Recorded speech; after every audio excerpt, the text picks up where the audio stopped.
Il-President Miriam Spiteri de Bono rriflettiet dwar it-tifsira tal-ġraja tal-21 ta' Settembru 1964 għal Malta u għal poplu Malti.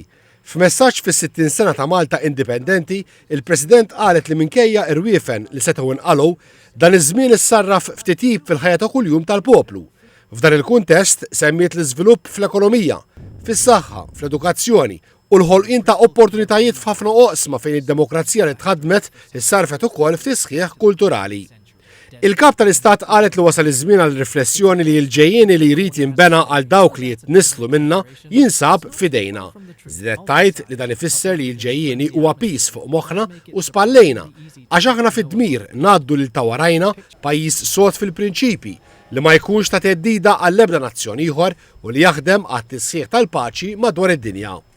Il-Kap tal-Istat qalet li rridu naraw li l-paċi tirrenja wkoll fostna. Għarfet li minn żmien għal żmien ingħatat prova illi kapaċi nkunu maturi, nitkellmu flimkien, narblu l-argumenti ta' xulxin u nissieltu biex naslu għal dak li jkun l-aħjar għan-nies u għall-pajjiż. Bl-istess mod qalet li l-5 festi nazzjonali għandhom jaqdu lin-nazzjon għax jekk ma jiġrux hekk qalet inkunu qegħdin niżżufjettaw bl-istess festi.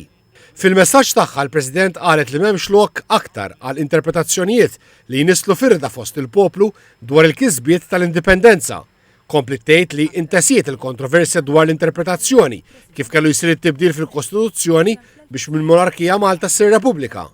U qalet li għax konna poplu sovran kien possibbli wkoll ir-reviżjoni tat-Trattat tad-Difiża li fl-1979 temm l-użu ta' Malta bħala bażi militari.